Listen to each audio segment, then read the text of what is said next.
2020 बदलाव का एक ऐसा साल जिसने आम आदमी से लेकर के वीआईपी तक की जिंदगियों को बदल के रख दिया। इस दौरान आए पेंडेमिक ने छोटे छोटे कारोबारियों से लेकर के विश्व की सबसे बड़ी इंडस्ट्रीज तक को अपनी चपेट में ले लिया। हालांकि सभी के सभी बदलाव नकारात्मक नहीं हैं, कुछ बदलाव सकारात्मक भी हैं, जैसे कि प्रदूषण का कम हो जाना, पलायन करके लोगों का अपने गांव अपने घरों में वापस लौट आना, या फिर लोगों का अपनी फैमिली के साथ में समय बिताना। और इन्हीं कुछ बदलावों में से एक बदलाव है भारतीय सिनेमा के अंदर आया हुआ बदलाव। इस साल के अंदर हमने कई सारे ऐसे कंटेंट देखे हैं जिनमें अलग अलग कहानियों को बेहतरीन तरीके से लोगों के सामने रखा गया है। अभी हाल ही में रिलीज हुई जेल 50 नाम की वेब सीरीज के अंदर भी टाइम ट्रेवल जैसे कम छुए हुए कंसेप्ट को भी बखूबी ढंग से दर्शकों के सामने पेश किया गया था। और इसी कड़ी में नया नाम है कार्गो। वैसे तो ये फिल्म 2019 के अंदर ही बनकर के तैयार थी और इसे मामी फिल्म फेस्टिवल 2019 में स्पॉटलाइट सेक्शन में दिखाया भी गया था।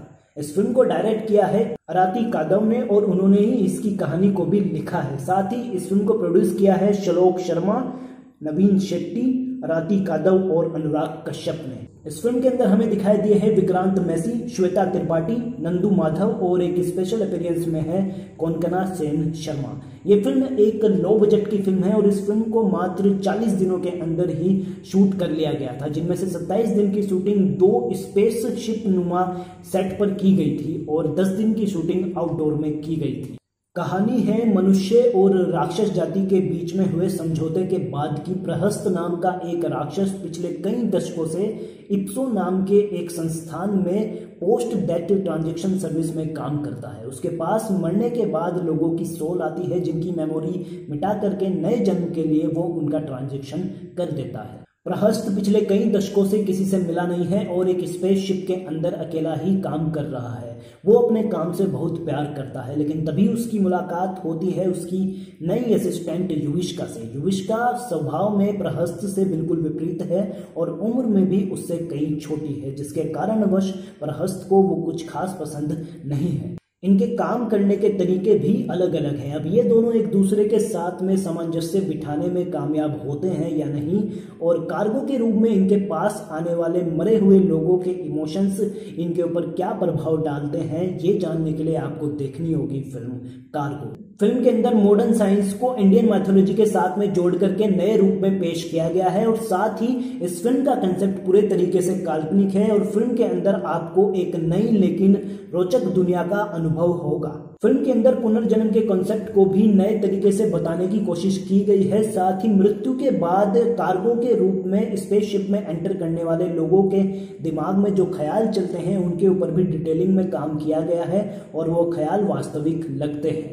यहाँ पर एक ऐसी दुनिया दिखाई गई है जिसके अंदर लगभग हर एक व्यक्ति के पास में उसकी अलग स्पेशल पावर है, लेकिन उसके बावजूद वो खुद को हारा हुआ महसूस करता है। साथ ही ये भी बताया गया है कि अपना अकेलापन दूर करने के लिए लोग अलग अलग तरीकों को अपनाते हैं। फिल्म के अंदर दिखाई गई लोगों की मृत्यु के बाद से ट्रांजैक्शन तक की जर्नी काफी एंटरटेनिंग है और कई जगह पर यह आपको हंसाएगी भी। एक स्पेस साइंस फिक्शन फिल्म होने के बावजूद इस फिल्म के अंदर इमोशंस के ऊपर अच्छा काम किया गया है, जिसके कारण आप सभी इस फिल्म के साथ में कनेक्ट फील कर पाओगे। फिल्म का स्क्रीन प्ले अच्छा और नया है और इसके अंदर दिखाई गई दुनिया भी विश्वसनीय लगती है। हालांकि मध्यांतर के बाद कुछ जगहों पर यह फिल्म ढीली पड़ जाती है। फिल्म का साउंड इफेक्ट्स बढ़िया है और ये आपको वास्तविकता का आभास कराता है। साथ ही इस फिल्म के अंदर सिनेमेटोग्राफी का काम बढ़िया ढंग से किया गया है और विजुअल्स के मामले में ये फिल्म आपको कहीं पर भी निराश नहीं करेगी। फिल्म की खामियों की बात करें तो फिल्म का कंसेप्ट नया और अलग होने के साथ साथ फिल्म की कहानी में मैथोलॉजी के यूज के कारण कुछ सीन्स आपको समझ ना आए, ऐसा भी संभव है। साथ ही फिल्म देखते वक्त ध्यान रहे कि आप इस फिल्म को एक फ्लो में देखें और बीच में उठ करके कुछ काम ना करें, क्योंकि अगर आप ऐसा करेंगे तो हो सकता है कि ये फिल्म आपको उतना प्रभावित ना कर पाए। परफॉर्मेंसेस की बात करें तो विक्रांत मैसी एक बेहतरीन अभिनेता है, ये तो वो पहले भी साबित कर चुके हैं, लेकिन यहाँ पर वो अपनी वर्सटैलिटी का एक बड़ा उदाहरण पेश करते हैं और फिल्म के अंदर डायलॉग्स बोलते वक्त उनके द्वारा यूज किए गए पोजेस आपको काफी प्रभावित करेंगे। श्वेता त्रिपाठी ने अपने कैरेक्टर को अच्छे ढंग से निभाया है और दर्शक उनके कैरेक्टर के साथ में कनेक्ट फील करेंगे। साथ ही एक मेहमान भूमिका में आई कोंकणा सेन शर्मा भी प्रभावित करती है। फिल्म में आए अन्य सभी कलाकारों ने भी अच्छा काम किया है और उन्होंने कोई शिकायत का मौका नहीं दिया है। स्पेशल मेंशन की बात करें तो इस फिल्म के वीएफएक्स काफी अच्छे हैं और इसके अंदर एस्ट्रोनॉट के रहने खाने और सोने तक की बातों के ऊपर काफी डिटेलिंग की गई है। साथ ही कई मौकों पर यह फिल्म आपको डार्क कॉमेडी भी प्रतीत होगी। डायरेक्शन की बात करें तो आरती कादव की ये पहली फिल्म है और उन्होंने डायरेक्शन बढ़िया किया है। इस फिल्म के अंदर क्रिएट की गई दुनिया आपका एक्साइटमेंट लगातार बनाए रखती है। पैरेंटल गाइडेंस की बात करें तो फिल्म के अंदर कोई भी दृश्य ऐसा नहीं है जिसमें आप अपनी फैमिली के साथ में अनकंफर्टेबल फील करेंगे। तो ये फिल्म एक फैमिली वॉच है। साथ ही ओवरऑल एंटरटेनमेंट के मामले में कुछ जगह पर यह फिल्म जरूर चूकती है, लेकिन इसके बेहतरीन पिक्चराइजेशन और नए कॉन्सेप्ट के लिए आप इस फिल्म को एक बार जरूर देख सकते हैं। रहा सवाल मेरी रेटिंग का, तो मेरी रेटिंग है इस फिल्म के लिए 3.5 आउट ऑफ 5। धन्यवाद दोस्तों, जय हिंद।